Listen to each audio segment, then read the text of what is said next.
tried to give me. She said, no, in the barbecue, and then I take her home. I got so,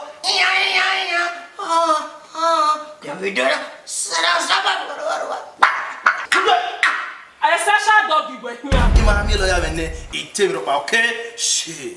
You understand this shit? You only mean you get to keep quiet. Yeah, everybody should keep quiet till I get a lawyer. Tell them to give me malt or mineral if you don't mind. What my money? Okay, why you arresting you? To put a bag.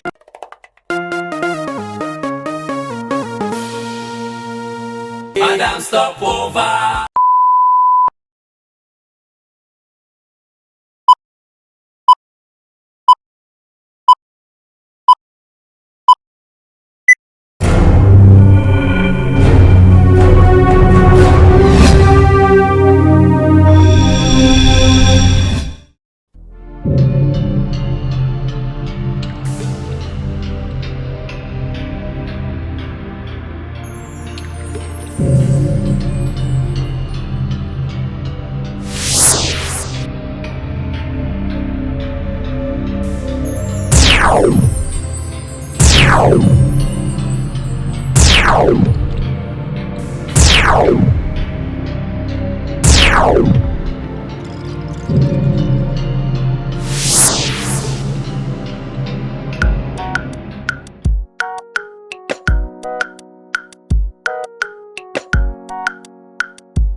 Boa. Come here. Koi.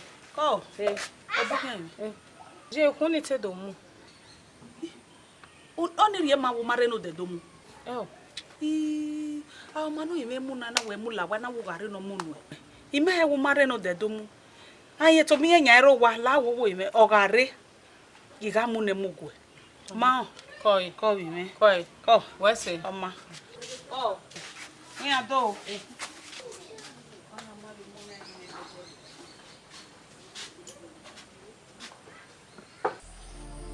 Oma. Ja. Oma mo ma yi your baba tu no ke gu egun. E ba. O we ku yo. Wo ma na ku yo na ori me so to. Go ya gbobia. Ti me se no zo so bia. So kwa na ya do azo so bia baba na akwa erodo aya me gba ki ye. Ma kwa lo ni. Me doju we aku. We. Okwo ni mewe mu iya agba ki yeye. A lero ni we mo ma. So we ma bo me. A lero ni mewe mo ma. Awe mo ma ni memenu da we. Ime ti yale lo ma ku. Wo ni mewu yu woru a. Iwe mewe. O ma la wo iwe mewe. Kwe yo ni make na aviesi. Agbo ve fun awe ma bo me. Ge mi no ra o mi no re ho agi. Awe mo ma no ri me ho. O ke kinu wi agi. De ki me na agi mewe ma we. Iwe ma we. Iwe mewe kakabo. No la nu ku yo me. Ugbe so na ya agwa o na nia. Ya mi na mi we. O ma ya agwe no pa. O ma ya agwo na. O ma ya agwo na. O ma ugbe so ri e dai. Oma. Ya zero. Ya de be mi o ya ku e kwa mi no me. Mwen dede na. We go bother me. Man. Gomo mo se. O se ne bi gbona wa ti o mani sha won. Hai.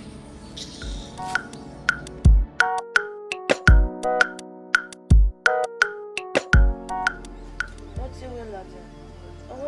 Owo bi ani ge agbofia. Wo so no wo. Owo ye we mi. Owo ni azin yo si. Tukoko no ifo wa ge ma bo me. O ha bi mi me dai. Bibi. Eti owo gba mi wa kwa kana ga kofi ayon. Eti ma won. Wo gba ni papa. Eti ma. Le ba se vai maybe mi tande. So papa no mo egbe a. Ni ya me ba na. Mo ri oge. Papa no ni me ya ge wo mi. Memu we my farmer we. Eli ku ko won te fa. Ni a o ma no mi me. Ni ya me ta na. Ai we mu gege na gba ni mu ta mu fo. Ni ya me ta na. Even no ki wo ni aka ma we na iwe. Uno. Ade go wa gele gbe. No ya se ti ri we ze ba mi. Ba wo ni. Ni ayi we ugari a one. Ni ya si ni na tutale ma. Ko pe gbe me ni. Uno ta. Ma Ni o je ya mi wa se pe ya nu. gba okoto se. Ma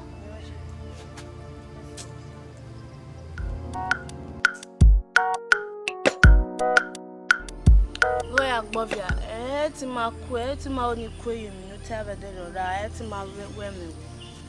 So popo no, iye me ni je.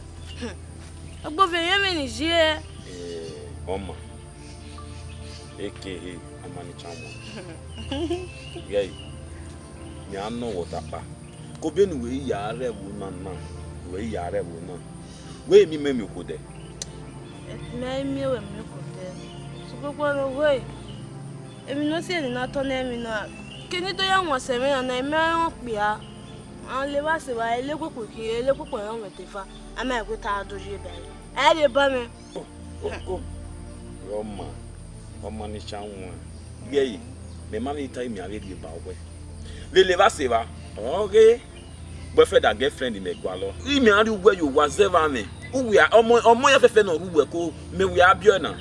Yeah. What be anywhere? Oma. Amani Chamwa. Izo ni anadi ba we. Wa ere mi ya na ni talo. Ni talo ba. Wa ere wa kele mu ese. Ge o we yo. Ade ba me, ya si won ma we na. Go isi o me. Ade ba me, agbovia. Ngele wako ya. Oma AKA Amani Chapi. Mo dede. Ama gun dede ngele ya believe.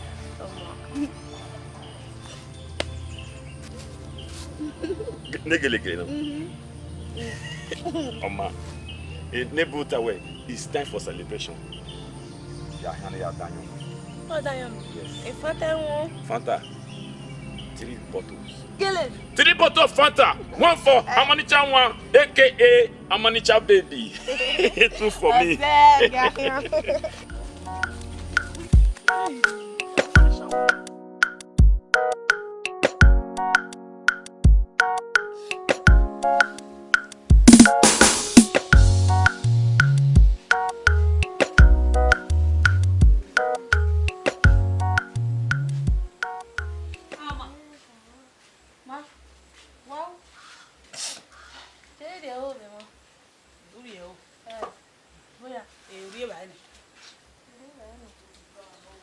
we ya you we be ba ya. Je ye ne. Je ba ne. Ta na ta.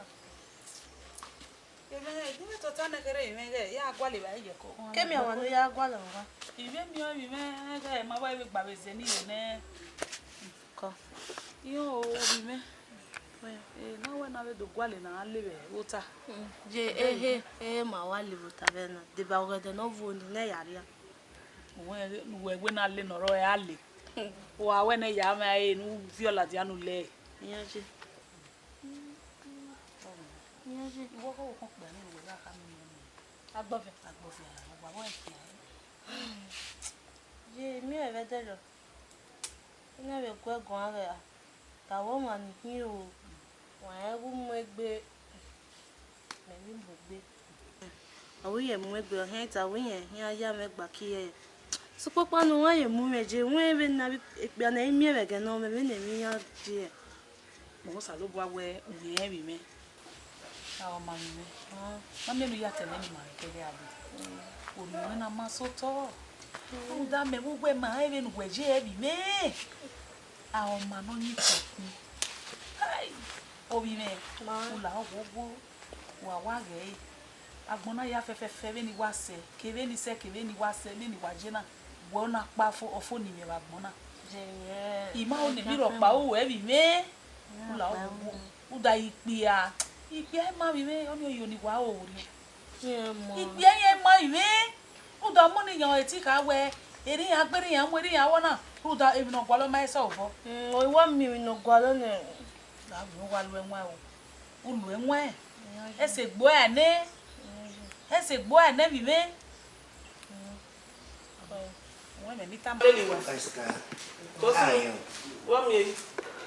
Mo be ni me artist with town blow. Do am chile number 1 me. Ya blow na do blow eh. Ma we yan. E ge la yan ri ore o. Nyaje. Ade ya ki ewo. Ide oni do de ni.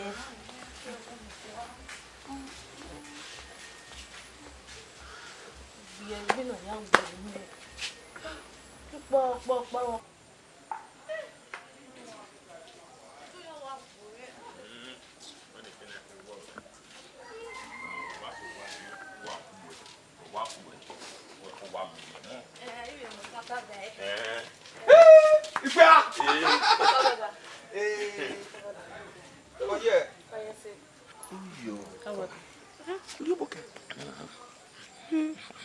Oribola woru. Ukwe. Kai. Mom baby. Yami we. Vale mi avec bana. Oh my adam yawe.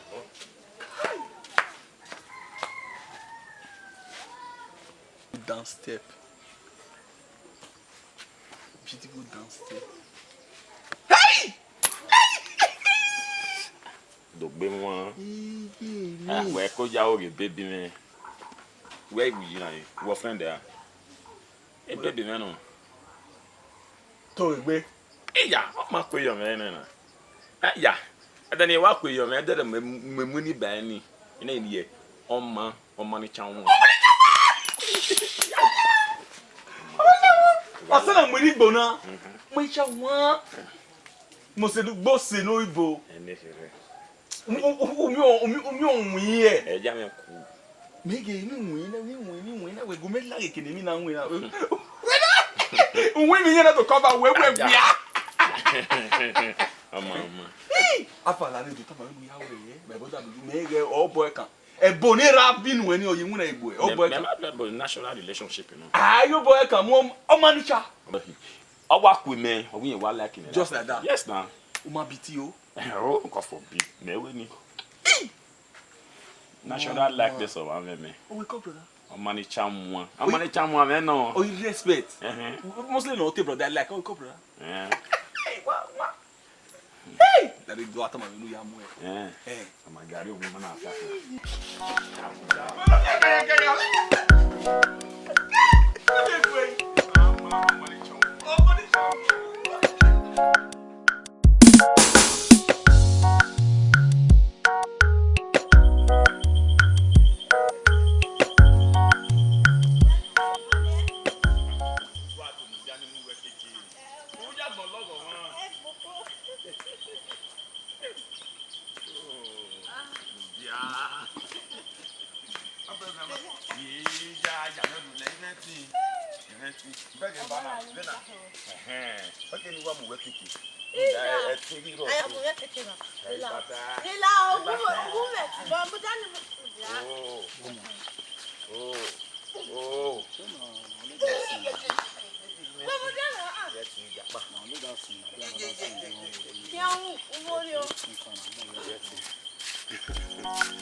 Bovia.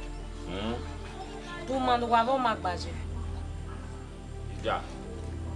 Ai mama ni magbaje o bia hia. Me say no me girlfriend. Di me do boy me girlfriend ma be get be ri na we be ti me do ba we o kan we wo. O mani shan one. O mama dey bi. Ovo kan we. Yes na. Hey. Ino ruda to kwa mana emitano. E mata bili no. Oni o problem we na. Ija me no sai me ado tamu we wa we do ba wa lele me ari ogun yan ya mu ro yon. Ija omo me hia. We ma wa mana le loku atinya e. No ya mo go yon. O we to ya mo go yoko. What do you mean? Ai dada ya mo go yoko. Ino we. Sister girl, do what here for me direct. No I gave you no wrong gbe ya tie for me. Ogwama. Am with dada dey mo so na mo. You must say no do you wa. O make no say money process where I wa na. E mata presser. I press and leave you. Ogwama, wa have presser ejo. E ma na nya to time wa dey be presser ere. No have us where you say no you go say no you go what me. O we to me. You must say no mo do. O zu no mama ni o to me. They no so etie bona man chan wa me etie bona. Sister are you agree? You must say no.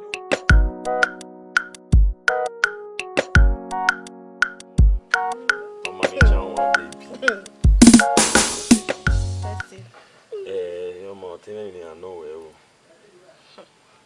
What are you? Where we been we ku yo we ni ma we asiri opa. Ina we talk here where o na we do bo we ale we here we ki okay mu we any game and o do we ki o he no TV o we ka be down when Where you need kana? okay you like it right. This is my own my baby your money chan one day. Hey tell me o say go him. We no wa be lele me and you go back you know ba imane no ba Bovia. No understand. Ni le we are. Bovia me say What can we do for me do? Yeah, they got no ke do say. Me ma kan we me ari ko ba. As we we dey na na wo me we hi. We you got for my yen na. Bovia me say O ba kan. Me say Do we get we me o ba kan. E wa bi mi awe na. o ba ka ni aha. Okay. Ala o wa de ba o so mo plan. O me say Okay, dey you no yan. E here work me you are working. We marry ebu na we lele meje.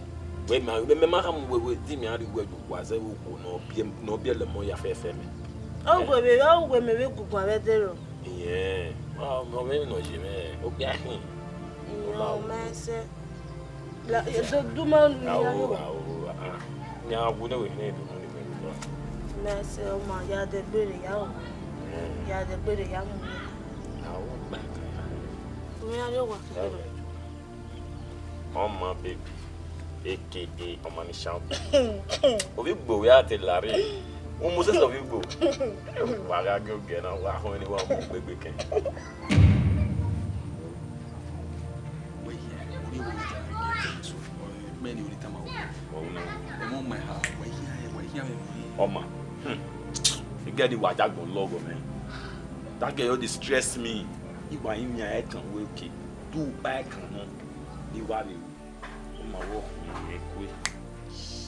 ni ekwe ivi gbo yo to an mi e o ma wi ekwe na we gbo to bu o we kwe yo my me say ya ba ya yin ya e egbo e ba ni won fi gbo ye wo na ni ye wo o re ni wo mu to to o la di an fi aje mu logbo o ta me we ri oji ta me we kapi di o le kapo yan lo ya de ni na etai ile he we ne give we kan le yo we every no ni kan ri no ro to beje o we awo wa wo ni e ko ho no salo ba to re ni ilu mi afefen all the tactics of this world ni me ababa bi gbo man wa ko ni ma ya mo ra wu ja no me gidi gidi ya ji so ma Yo pass over bona. Ibo ba nya amale ato.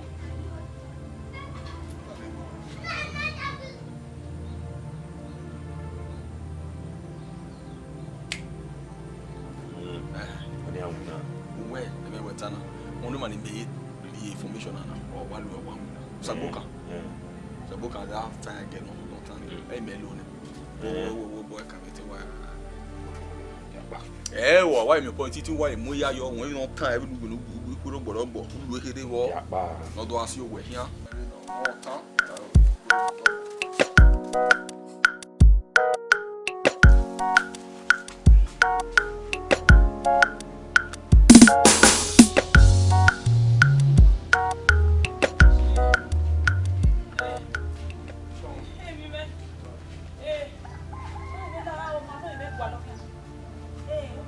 Erowa.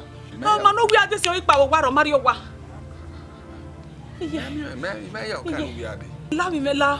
O be mi o si o ege agbofia o se we. O na mi agbofia. O ma mi agbofia. Tupan egbe go ta e ma ya so we yan. E mata. La mi me ya ge wo npa. La o ka mi agbofia. La o ka ma egbe no ri ọmọ no yeme gume la. La. O amaje. E la o gume ka ma ebe o da gbo e ti are kino je o ma bia e. Tupan we wadu jije. E mo mata na. Oni we na wadu na. Aje na afia ma afia we. Won bia kipo na emi ebe na. Ori o me ma. O me no ri o me ka ma me. Eje oni se bia kipo na emi ebe. Eje. Iya wa pa iware. Gbe so iya wa bia so iya ke ma se owo se me. Ko se me so go se me no ke eri oje. Ma no e me kian me ri o mi me pa wo ware. E pa wo ware la mi me la ya se geru le suge. E na mo de do pass mo ma gwa. La mi me la mi. Mi o se mi agwa. Ye iwadu je. Ede bia kipo na emi ebi ore ri aje. Ya gun ya ri edi an kan na mi ya. Oh, ma no e me. Koi.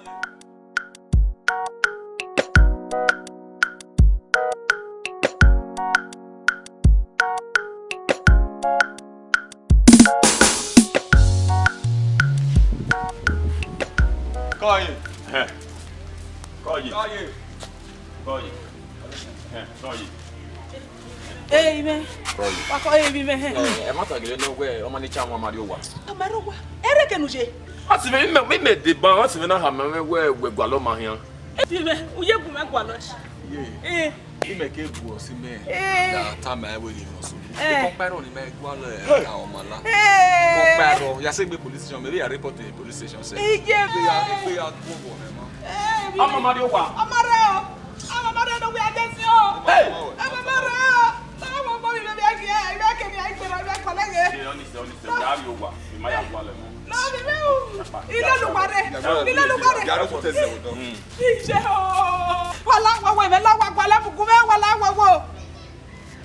O ri aka be ime esa lo gbo. Ije me. Ije.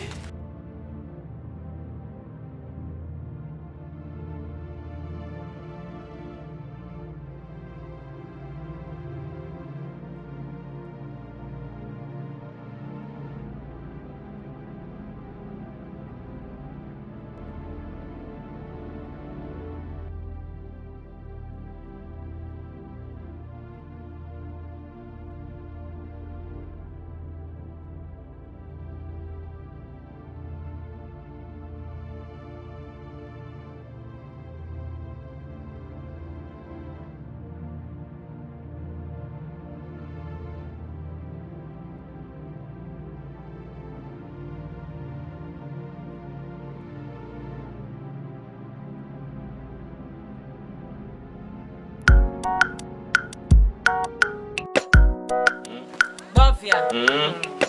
Iyo kiya we mami oma. We ni je gwalo no. Mama ye no. Boy pon. Ija. Wọ́n mo viere ariye. We na name ota na iya ne familia. E go to be ya to family again na. Oku no a. Ije ne familia. Oh ya tu ije. Ije na gwalo re he mami we. Obi we ni me yu. We nu ya gbona na me malake. Okay oni me me na me mo koria. Ge ma won ma na ni ma na ro no na bi gba na. Ma na mo ja. Abeto ru ya bo wa yo bi ni mo ejo. Emata. Niya wa mu we pa ma na re ibe pomo we no kun e to fa wa aje. Niya si we kan lelele. Yan no babo, o ka le lo ma lu ko pe. O manu ani an e o ke okun. Abegi do ma me mi sa egbere. Me ma blame mama ropa. E ma blame gwa ma wo so lo gba no ju gbe me play. O me ti le jo pia lele me no wo pia na si mi gbo na dori owo lele me. Nu na ten we ta na eru gbe bo wa yo o be se kote ye wo bi. Ni mo ma ri. Mi amo ma o gwa lo na mo ri. Mo la ta ma ni agwa le do ma me mi to gwa egbe. Do o wo ni san do di. Wow, abi no wa ta na enwa pa be gu e. Ije de mu e.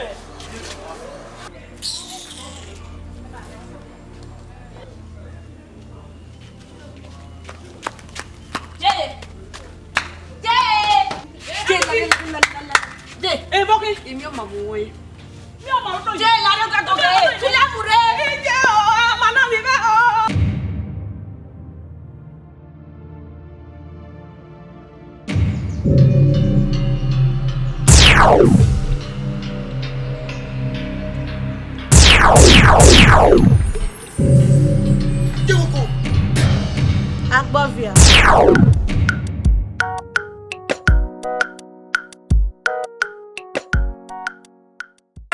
To give me, she said no, and the barbecue and then I take her home. I got so,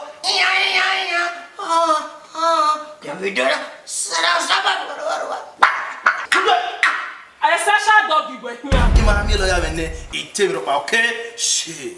You understand this shit? You only mean you get to keep quiet. Yeah, everybody should keep quiet till I get a lawyer. Tell them to give me malt or mineral if you don't mind.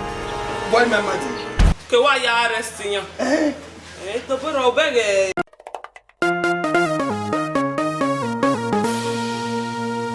Madam, stop over. Hey, Vanny. Hey, my arrest. We know what you're not. If we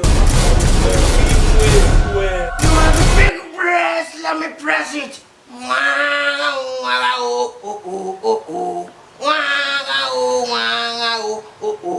Yamasi belebe, si belebe. Yamasi belebe, si belebe. And I You tell me no. Say I don't want you again. I don't want you again. I don't want you again. see talent. Or do I live in la one ya boy? See talent, yeah. The spirit, my brother. I'm gonna take a risk. Very much, I take this all day. Politely get at a nation.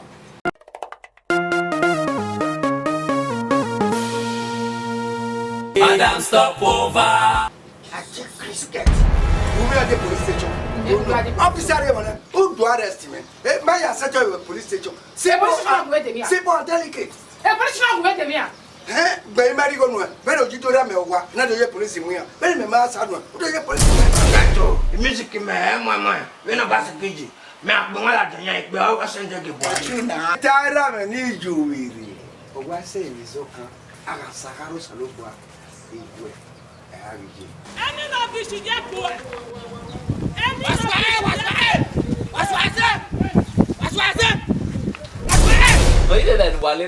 Pastor. Eba, you know, you know where this laugh is coming from? You know where the laugh is coming from?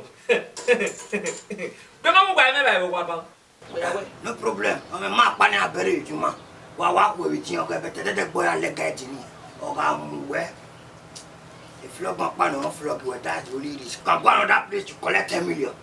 You give me 8 million, 500k, 500k, 500k, 500k. Me want move your here, yaba. Me want pareko. I'm gonna feature the video and the rest of them. I come here because of you. Me madam we chance me na. Me na we crow we na. You go here. E pa wanyo ri go me no ahia. We delta do na me go me akro. Na we akro. A 50,000 naira no win you know E boy ni when your boy your area boy e na your boy that you from. Na we hu na we go ya na. Eh no we your boy na. Oh one there. Get that. E di pe owo. Ti Maguia. What's your man anyway? Let's go. What me? Mueve ni me artist with town blow. Do am chile number 1 me. Yeah, blow never da blow. Yes. Hey, I can say by hand. Madam, stop over.